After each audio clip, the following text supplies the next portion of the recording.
suceda.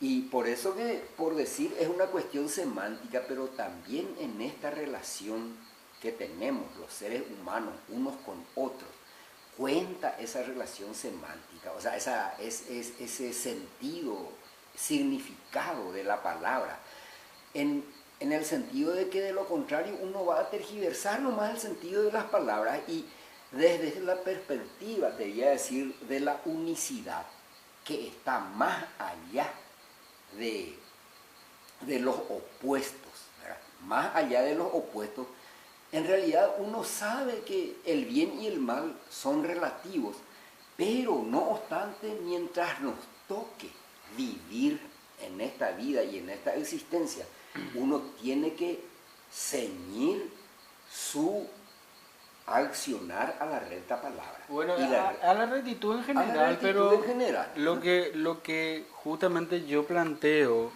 últimamente, como te digo, revisando estas parábolas del mayordomo infiel, de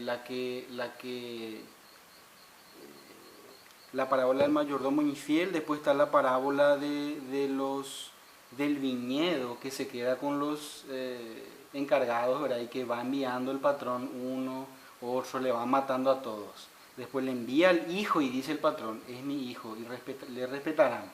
¿Y qué dijeron los encargados? Dijeron, mira, acá está el heredero, vamos a matarle y vamos a agarrar su herencia, ¿entendés? Y también, como te digo, la explícita y expresa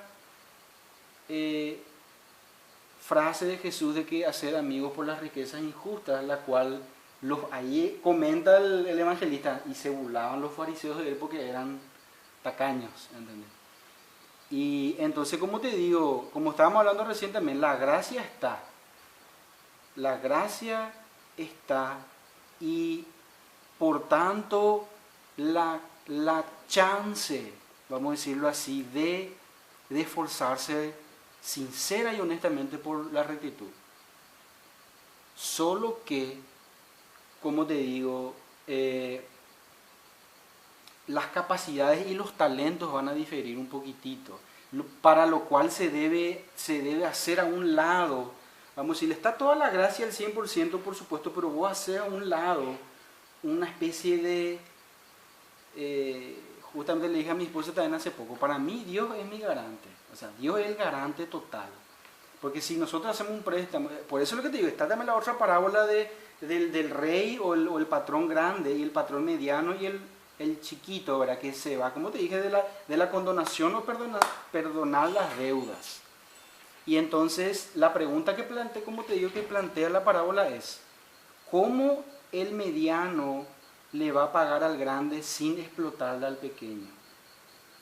Esa es básicamente la pregunta, lo cual sería, ¿cómo yo realmente puedo ser recto si los otros, o mi aparente percepción, ¿verdad?, de los otros, la cual puede estar con muchos sesgos cognitivos, distorsiones, diversos autoengaños que yo puedo tener, y yo les veo a los otros como injustos, y yo digo, ¿por qué yo debo ser justo? ¿Sí? ¿Entendés? Entonces, esa negociación, la cual, como te dije, estos sustento escritural que tiene, de que Jesús dice, bueno, mira, hay que ser recto, pero también un poquitito podemos ver ahí qué hacemos, ¿entendés? Entonces, yo lo veo así porque si no, no hay. También lo que te dije, Lao Tse, ¿qué es un hombre malo? Es trabajo para un hombre bueno. ¿Entendés? ¿Qué es un hombre bueno? Alguien a quien el hombre malo debe escuchar. Entonces, si ambos no son sinceros en eso, por más, vamos a decir, apariencia o halagos que haya, todo va, como dicen Isagata, toda hipocresía va a acabar en desastre. Entonces yo soy muy realista en ese sentido, si hablamos de la manera en la cual la gente actúa. Y por supuesto que también vos podés decir, bueno, pero mirate a vos, claro. Entonces yo me miro a mí mismo, mirando a la gente en la cual soy yo también, y el equilibrio está, como te dije también con ese otro caso del autoengaño. Entonces, si una persona tiene un conflicto, ¿verdad?, y esta persona dice, la otra se está autoengañando, y la otra dice, no, yo estoy intentando lo que puedo para dar mi amor y todo eso, ¿verdad? Entonces, ¿cuál es el toque de gracia ahí? Porque la gracia está, entonces, en el perdón, ¿verdad? en el perdón, pero yo no puedo perdonarle a otros si no me perdono a mí mismo, lo cual equivale también a decir de que cuando yo verdaderamente perdono, yo veo que no hiciste nada malo. ¿Entendés? Esa es la manera en la cual se saldan esas deudas y el patrón mediano puede pagar al patrón mayor su deuda sin explotar o oprimir o abusar del servidor más chico que él. Y así se perdona todo, ¿verdad? Por eso es que te digo que eso lleva hacia el tema de la salvación universal, que Orígenes y los demás estaban especulando, pero en ese momento la iglesia no entendió así, ¿verdad? Y no, solamente la iglesia o los elegidos, lo que sea. Y entonces, como te digo, por eso, para mí la autenticidad, yo diría otra manera de poner, como vos decís, semántica, ¿verdad? Para mí, la autenticidad está implícita, yo diría, pero para vos debe ser explícita. Debe ser como decía Teresa de Santa, creo que ya, Teresa de Calcuta, no es suficiente con amar, hay que demostrarlo. Entonces vos me dirías, no es suficiente con ser recto o aparentarse recto, claro, hay que demostrarlo. Pero yo te digo, ¿cómo vos, entendés? Sin ser, como te digo, sin de alguna manera agredirle a la persona, en cualquier nivel, vamos a decirle, ¿verdad? Lo cual, como te digo, este caso que vos estabas comentando recién, es el caso de Arjuna, ¿verdad? En el campo, ¿cómo se llama? En el campo de batalla con Krishna y mira, pero son mis parientes y todo eso, ¿verdad? Pero vos decís, cumplí tu deber, así como dice Krishna, cumplí con tu deber, conocer tu rol y ya está. Y bueno, ¿y qué pasa si mi rol es la salvación universal? ¿Entendés? Entonces, bueno, salvarle a unos cuantos ahora y vamos a salvarle a todos en el futuro o algo por el estilo, ¿verdad? Lo cual entramos en el tema de la salvación en el futuro, ¿verdad? Lo cual es salir un poco del presente, ¿verdad?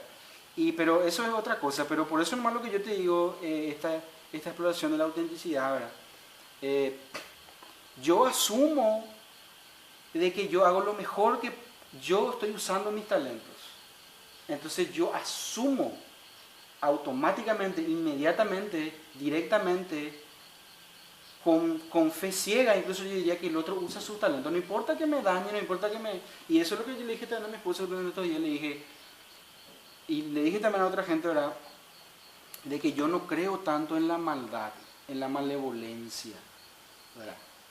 No existe para mí como una especie de entidad moral o axiológica, no sé cómo te puedo explicar. La maldad, Sócrates decía, y el Buda también dice, ¿verdad? El tema de la ignorancia, ¿verdad? El único mal es la ignorancia, decía Sócrates, y Buda decía la ignorancia y la suprema impureza, pero eso no es suficiente. Para mí que existe también otra enfermedad, otro factor egoizante, te podría decir, que aparte de la ignorancia, que es la enfermedad. Entonces la maldad, lo que se presenta como maldad, ¿verdad? Que alguien en el mundo o quien sea haga, es una especie de mezcla de ignorancia o enfermedad que no estamos nomás pudiendo entender cómo descubrir y ayudarle a esa persona, ¿entendés? Sea por la ignorancia que se cura con educación o sea por la enfermedad que se cura con tratamiento, medicina, ¿verdad?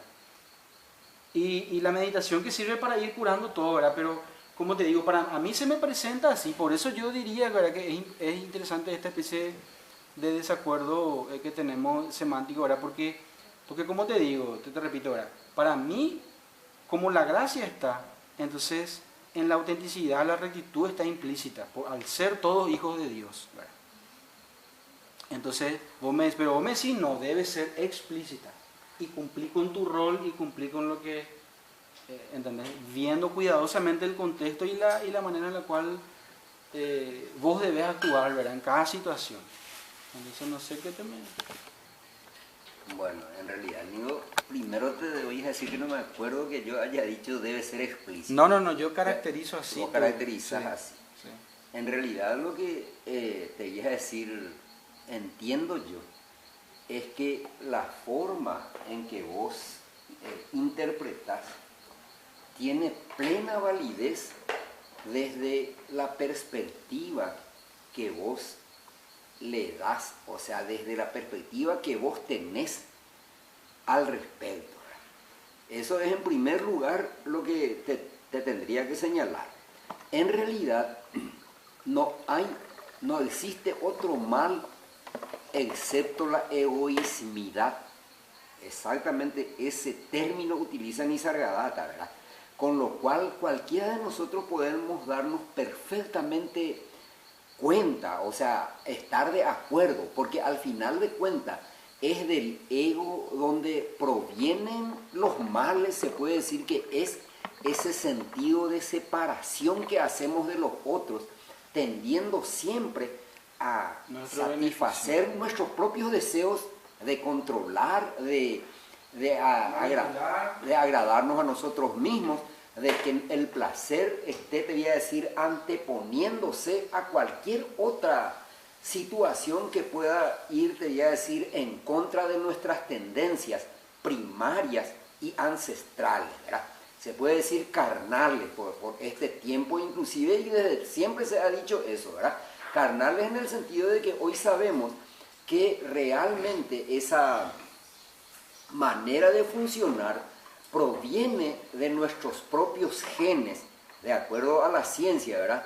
En donde verdaderamente tendemos a prevalecer y subsistir nosotros mismos antes que nadie y antes que nada. El gen egoísta. El gen egoísta al que se refería justamente Pablo, lo cual debe ser entendido en un contexto, te voy a decir, en donde verdaderamente pueda aplicarse si ese es el gen que prevalece dentro del proceso general, porque en eso es lo que estuvimos de acuerdo, estuvimos en desacuerdo con Pablo Emilio, en el entendido de que realmente en el proceso evolutivo no prevalece precisamente ese gen. Ese gen es el que descubrió, o sea, que sostuvo que Richard Dawkins, que prevalece supuestamente. Desde cierto contexto se puede entender que prevalece, ¿verdad?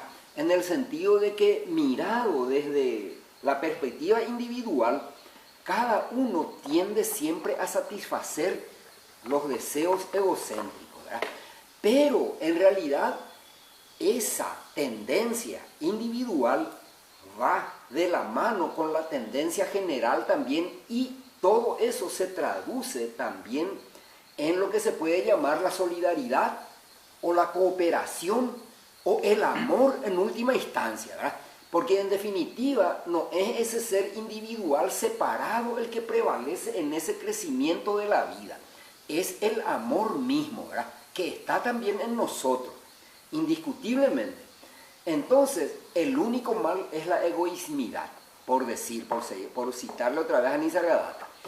Desde esa perspectiva está correcto eso que vos estás planteando, en el sentido de que está inherente la gracia, sí, operando siempre, y toda esa forma de interpretar esas parábolas, inclusive está perfectamente planteado, se puede decir, está perfectamente planteada, porque al final y a la postre, te voy a decir, todos pendemos y dependemos mutuamente unos de otros. Y exactamente como dice el dicho taoísta que vos citas, ¿verdad? El hombre malo es trabajo para el hombre bueno. En definitiva, todo está concatenado, ¿verdad? Entonces, esa es la perspectiva que vos utilizás y es válida, ¿verdad? Ahora, la perspectiva que yo en cierta forma lo pongo en... Hay que insistir en la rectitud. No, lo pongo, digamos, en una manera de que se pueda compatibilizar ambas, es la siguiente. Nosotros, como seres humanos, tenemos roles perfectamente definidos, si es que sobre todo nos conocemos a nosotros mismos y estamos ya, diríamos, con la mano puesta en el arado, ¿verdad? En el sentido de seguir la senda espiritual y no echar la mirada atrás.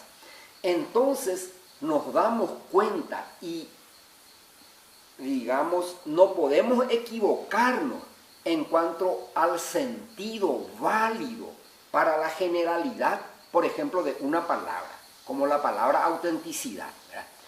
En esa perspectiva, cuando uno usa esa palabra, seguramente a eso te refería vos cuando decías que uno tiene que ser explícito.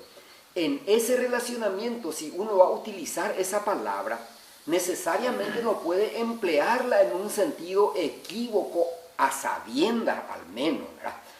Entonces, cuando existe Bueno, disculpame que te interrumpa, pero esas sabiendas, ahí vos señalás con el autoengaño, el cual mencionamos también. No, es con el autoengaño. Cuando uno ya pone la mano en el arado, cuando uno ya descubre la verdad dentro de uno mismo, cuando uno a toda prueba se dispone a funcionar con sinceridad. Bueno, eso está bien, por eso yo lo que mencionamos quedó en los otros videos, en el último creo. En realidad en una de nuestras conversaciones nomás la cual es, volviendo al Evangelio, ¿verdad? Uno,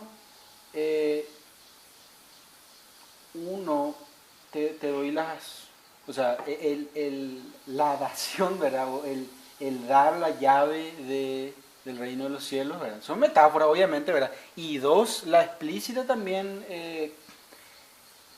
dación, ¿verdad? La ofrenda o herencia que Jesús también da a los apóstoles cuando dice, bueno, si perdonáis los pecados de los otros, serán perdonados. Si no perdonáis, no serán perdonados. ¿Entendés? Por eso, en realidad el tema está en que de improviso se introduce un punto que, digamos, desvía precisamente del cual, del cual yo te estoy planteando. ¿Cómo? Y vos traes a cuento una sentencia o un dicho del Evangelio que tiene también su propio contexto, ¿verdad? Entonces, cuando se trata de interpretar... Y vamos a unificar estos contextos, justamente. Vamos a unificar los contextos pertinentes. Y porque la pregunta, por eso te digo, volviendo a las parábolas, y vamos a tener en mente nomás, como voy a decir, los contextos apropiados y correctos, ¿verdad? Y entonces... ¿cómo te digo? Vos decís, bueno, poner la mano en el arado, sí, bueno, está bien. Perdonar, la gracia siempre está, ¿entendés? O el autoengaño, lo que sea como esté, ¿verdad? La pregunta más profunda en lo cual a mí se me presenta es, estando la gracia siempre, lo cual equivale también a estando la libertad siempre, y eligiendo quien fuere de acuerdo a a su capacidad, a su talento, entonces genera algún sufrimiento, podemos decirlo así. Entonces, por eso es lo que yo te digo, perdonar, el perdón nulifica esa maldad. Lo vuelve vago, es como que no es malo al perdonar, ¿entendés? Pero ese perdón se da de una manera en la cual, como vos decís, quizás solamente o quizás más que nadie, esa gente que ya puso la mano en el arado puede perdonar esos pecados. Y por eso es lo que yo te dije que aquella vuelta yo tuve esa impresión de que para vos tenía una especie de connotación sobrenatural o metafísica, la cual, no, eso implica ya sanar la enfermedad, implica una especie de... Y mi idea fue en ese momento, como yo planteé, de que en realidad uno en la interioridad y en la introspección profunda, uno ve lo que está mal claramente e impotentemente, también se puede decirlo así, ¿verdad? Y lo acepta, lo sufre, y estás en el proceso de perdonar, vamos a decirlo así. Pero cuando ese proceso se completa, se disipa de tal manera ese mal que es como que nunca hubo ese mal. Para nadie podemos decirlo así, pero por supuesto que es mucho más complejo que eso, ¿verdad? Pero vamos a decirlo así en una circunstancia X o sencilla. Y sin, como te digo, si interpretamos poner la mano en el arado, estar totalmente en la rectitud, en todo lo que podemos, de acuerdo a nuestra capacidad, ¿verdad? Y entonces es el tema de los talentos también. Por eso es lo que te digo, que uno tiene uno, otro 3 y otro 5 y va al más grande. ¿Entendés? Porque el que no tiene se le quitará y el que tiene se le dará más, ¿entendés? Entonces, ¿qué es lo que tenemos o no tenemos que se nos quita o que recibiremos más? Y eso es el perdón, según lo que yo entiendo, lo cual es, como te digo, una manifestación muy contundente del amor. ¿Entendés? Porque vos sentís ese mal que, como te digo, puede presentarse, pero vos perdonás, y ese proceso de perdón es la sanación mutua e interdependiente, como vos decís que dependemos los unos de los otros. Y como te digo, volvemos nomás al tema de la rectitud, como te digo, que vamos, si interpreto así correctamente, ¿verdad? De poner la mano en el arado ya es, bueno, yo ya voy a vivir mi vida rectamente, evitando en lo posible los autoengaños. Solamente que, como te digo, en la práctica y en el convivir cotidiano se presentan circunstancias en las cuales quizá uno como Jesús diga, bueno, hacer amigo por la riqueza injusta, o si no, obrar como el mayordomo injusto, ¿entendés? Está implícito también esa especie de complicidad con lo que uno u otro podía llamar el mal, ¿entendés? ¿Entendés? Es como una especie de el fin justifica los medios, más o menos, ¿verdad? Pero por eso es lo que yo te digo, yo usé también esta metáfora, ¿verdad? Con el tema de la condonación de las deudas y de que Dios es mi garante. Yo, por ejemplo, si alguien me dice, firma no, esto y sé mi garante, y yo puedo no firmar, pero lo que sí sé es de que si esa persona cae, yo voy a tener que pagar. Eso por un lado. Entonces, si uno firma, uno acepta. Entonces, por eso yo digo, Dios es mi garante o Dios es el garante de todo, ¿verdad? Pero, ese es un aspecto, vamos a decirle el aspecto negativo del perdón, si quieres ponerlo así. El aspecto positivo es de que vos acudís a mí, me pedís un préstamo, o yo quiero hacer una inversión estás abriendo un negocio y hago esa inversión. Entonces, es el aspecto positivo del perdón, en el cual por la confianza yo te doy, vamos a decirle, sea mi dinero o mi tiempo o mi energía, ¿verdad? Y vos haces correr eso, así como el patrón dio los talentos, ¿verdad? Y entonces corre el tiempo y después se vuelve a recoger, ¿verdad? La época de la siega se recoge y se ve la diversificación de esos talentos, ¿verdad? Y después de que el que no usó esos talentos, entonces esconde nomás y pasa arriba, ¿entendés? Y por eso es lo que te digo, que es tremenda esa manera en la cual el hombre que escondió el talento, como es que se expresa, dice, yo sé que sos hombre que cosechás donde no plantaste y que más o menos quitas donde no pusiste, y por eso tuve miedo y escondí y guardé. Y ahí le dice el tipo, vos sabiendo que yo soy esa clase de hombre, igual hiciste eso. Quítenlo y den al que tiene, ¿entendés? Y en una de las versiones dice, Señor, tiene 10 talentos. No, tírenlo a ese que no hizo nada y que llanto y crujir de dientes, ¿entendés?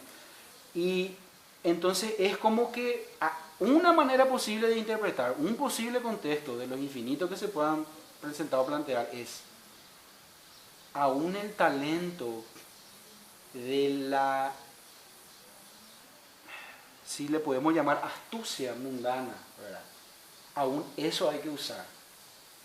¿Entendés? Porque si escondes, se castiga. Lo que se castiga es que escondiste, no de que usaste.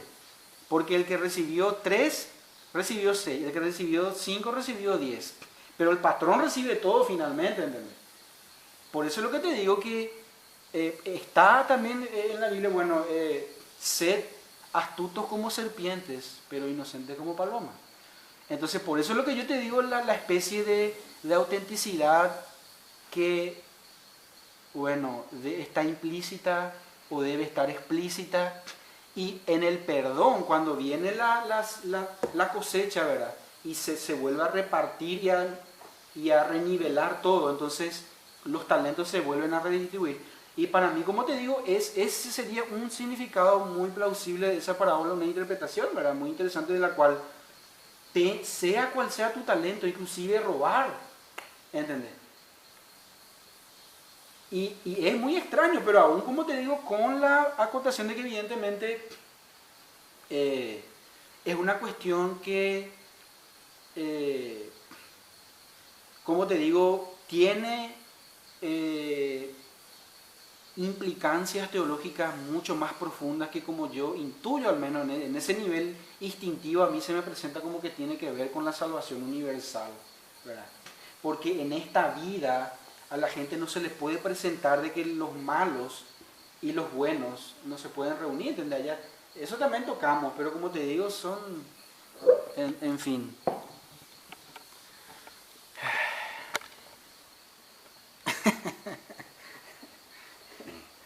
Y en realidad, Nico, te, te dije antes, ¿verdad?, de que desde el punto de vista que vos planteás, eso tiene validez, sobre todo tiene validez para vos, fundamentalmente.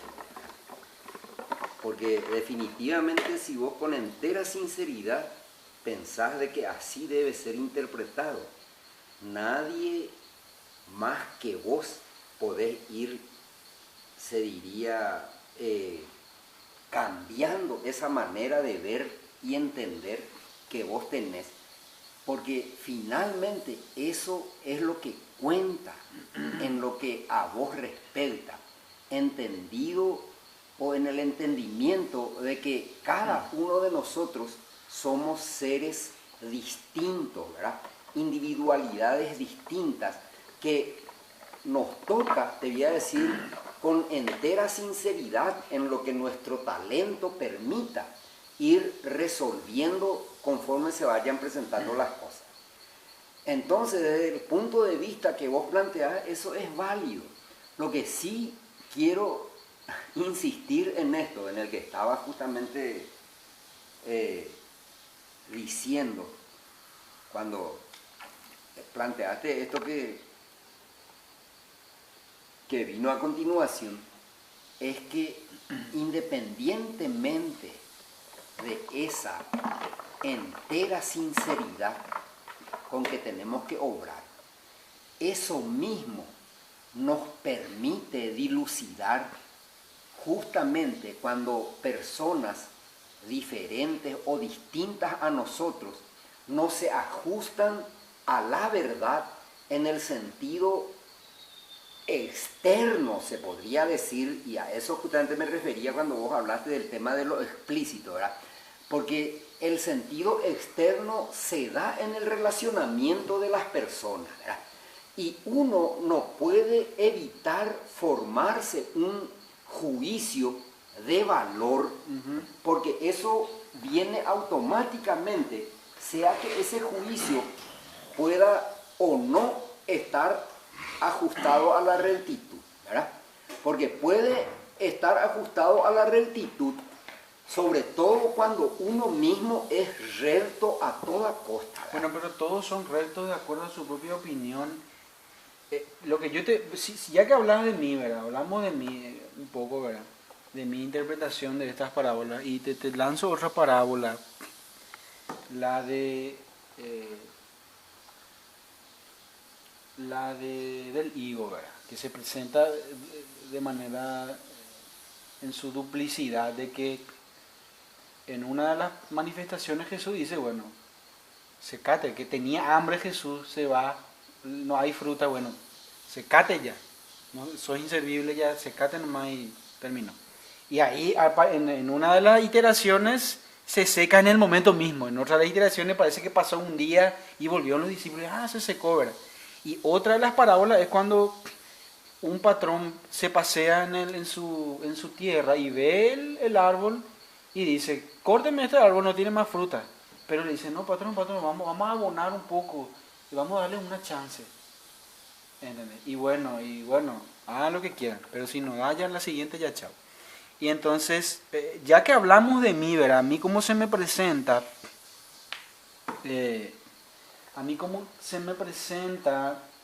es de que lo que el mundo haga corre a cuenta del mundo.